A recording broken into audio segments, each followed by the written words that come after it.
जय हो कृष्ण भगवान की। अथ द्वितीय अध्याय का शेष भाग। यह आत्मा किसी काल में भी ना तो जन्मता है और न मरता ही है, तथा ना यह उत्पन्न होकर फिर होने वाला ही है, क्योंकि यह अजन्मा होकर फिर होने वाला ही है। यह उत्पन्न होकर फिर होने वाला ही है, क्योंकि यह अजन्मा, नित्य, सनातन और पुरातन है। शरीर के मारे जाने पर भी यह नहीं मारा जाता। हे पृथा पुत्र अर्जुन, श्री कृष्ण भगवान कहते हैं, जो पुरुष इस आत्मा को नाश रहित, नित्य, अजन्मा और अव्यय जानता है, वह पुरुष कैसे किसको मरवाता है और कैसे किसको मारता है। वासांसि जीर्णानि यथा विहाय नवानि गृह्णाति नरो प्राणी, तथा शरीराणि विहाय जीर्णान्यानि स्याति नवानि देहि। जैसे मनुष्य पुराने वस्त्रों को त्याग कर दूसरे नए वस्त्रों को ग्रहण करता है, वैसे ही आत्मा पुराने शरीरों को त्याग कर दूसरे नए शरीरों को प्राप्त होता है। नैनं छिदन्ति शास्त्राणि नैनं छिन्दन्ति शस्त्राणि, नैनं दहति पावकः, न चैनं क्लेद्यन्त्यापो, न शोषयति मारुतः। इस आत्मा को शस्त्र नहीं काट सकते, इसको आग नहीं जला सकती, इसको जल नहीं गला सकता और वायु नहीं सुखा सकता, क्योंकि यह आत्मा अच्छेद्य है। यह आत्मा अदाह्य, अक्लेद्य और निस्संदेह अशोष्य है, तथा यह आत्मा नित्य, सर्वव्यापी, अचल स्थिर रहने वाला और सनातन है। यह आत्मा अव्यक्त है, यह आत्मा अचिंत्य है और यह आत्मा विकार रहित कहा जाता है। इससे हे अर्जुन, इस आत्मा को उपयुक्त प्रकार से जानकर तू शोक करने को योग्य नहीं है, अर्थात तुझे शोक करना उचित नहीं है। अथ चैनम नित्य जातम नित्यम वा मन्यसे मृतम, तथापि त्वं महाबाहो नैवं शोचितुम हर्षि। जातस्य हि ध्रुवो मृत्युर्ध्रुवं जनम मृतस्य च, तस्माद् परिहार्यर्थे न त्वं शोचितुम हर्षि। किंतु यदि तू इस आत्मा को सदा जन्मने वाला तथा सदा मरने वाला मानता हो, तो भी हे महाबाहो, तो इस प्रकार शोक करने को योग्य नहीं है, क्योंकि इस मान्यता के अनुसार जन्मे हुए की मृत्यु निश्चित है और मरे हुए का जन्म निश्चित है। इससे भी इस बिना उपाय वाले विषय में तो शोक करने को योग्य नहीं है। अव्यक्तादीनि भूतानि व्यक्त मध्यानि भारत, अव्यक्त निधनान्येव तत्र का परिदेवना। आश्चर्यवत् पश्यति कश्चिदेन माश्चर्यवदति, तथा चान्यः आश्चर्यवच्चान्मन्यः शृणोति। श्रुत्वा पर्येनं वेद न चाव कश्चित्, देहि नित्यं वध्यो अयं देहे सर्वस्य भारत। तस्मात् सर्वाणि भूतानि न त्वं शोचितुम हर्षि।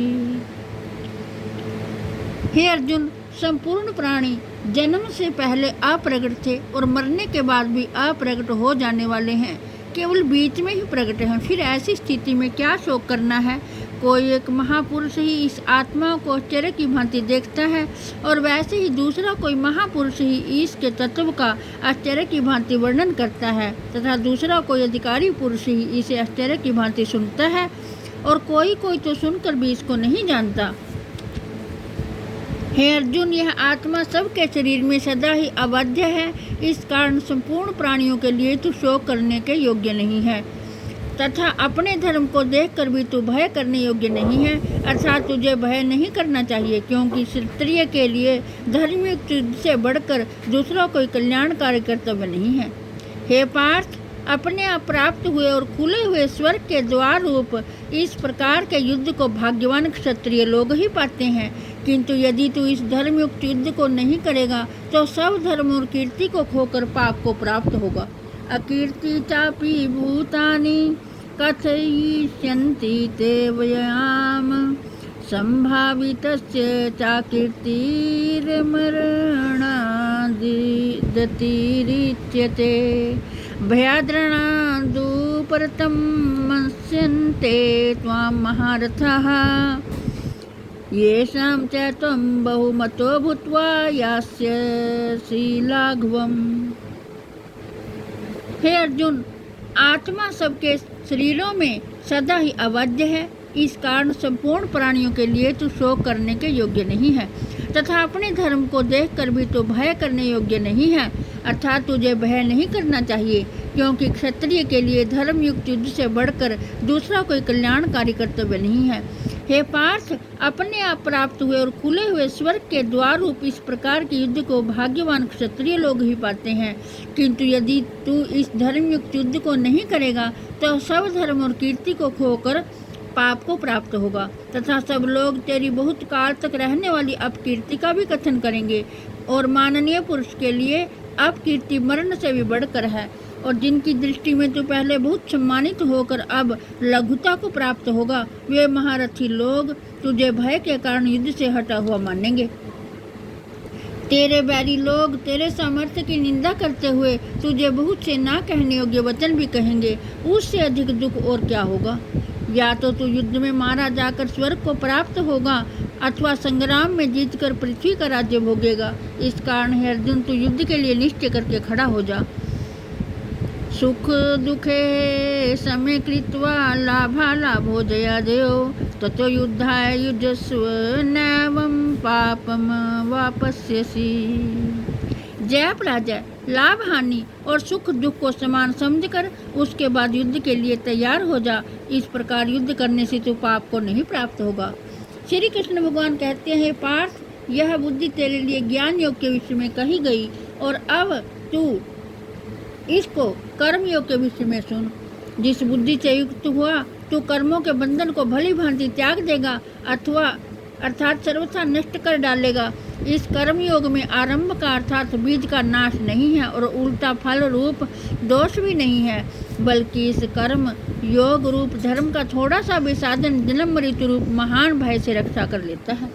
हे अर्जुन, इस कर्म योग में निश्चयात्मिका बुद्धि एक ही होती है, किंतु अस्थिर विचार वाले विवेकहीन मनुष्यों की बुद्धियां निश्चय ही बहुत भेदों वाली होती हैं, अनंत होती हैं। हे अर्जुन, जो भोगों में तन्मय हो रहे हैं, जो कर्म फल के प्रशंसक हैं, वेद वाक्यों में प्रीति रखते हैं, जिनकी बुद्धि में स्वर्ग ही परम प्राप्य वस्तु है और जो स्वर्ग से बढ़कर दूसरी कोई वस्तु ही नहीं है, ऐसा कहने वाले हैं, वे अविवेकी जन इस प्रकार की जिस पुष्पित अर्थात दिखाऊ शोभायुक्त वाणी को कहा करते हैं, जो कि जन्म रूप कर्म फल देने वाली है एवं भोग तथा ऐश्वर्य की प्राप्ति के लिए नाना प्रकार की भूसी क्रियाओं का वर्णन करने वाली है, उस वाणी द्वारा जिनका चित्त हर लिया गया है, जो भोग और ऐश्वर्य में अत्यंत आसक्त हैं, उन पुरुषों की परमात्मा में निश्चयात्मिका बुद्धि नहीं होती।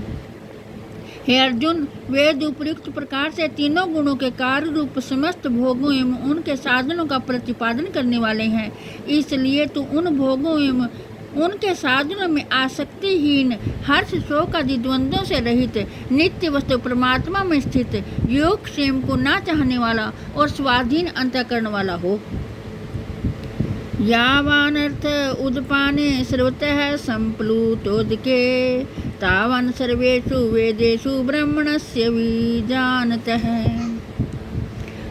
सब ओर से परिपूर्ण जलाशय के प्राप्त हो जाने पर छोटे जलाशय में मनुष्य का जितना प्रयोजन रहता है, ब्रह्म को तत्व से जानने वाले ब्राह्मण का समस्त वेदों में उतना ही प्रयोजन रह जाता है। तेरा कर्म करने में ही अधिकार है, उसके फल में कभी नहीं। इसलिए तू कर्मों के फल का हेतु मत हो तथा तेरी कर्म ना करने में भी आसक्ति ना हो। श्री कृष्ण भगवान कहते हैं, हे धनंजय, तो आसक्तियों को त्याग कर तथा सिद्धि और असिद्धि में समान बुद्धि वाला होकर योग में स्थित हुआ कर्तव्य कर्मों को कर समत्व ही योग कहलाता है। जय हो कृष्ण भगवान।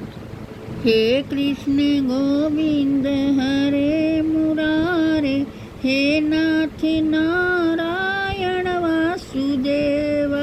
हे कृष्ण गोविंद हरे मुरारे, हे नाथ नारायण वासुदेवाय। हे कृष्ण गोविंद हरे मुरारे, हे नाथ नारायण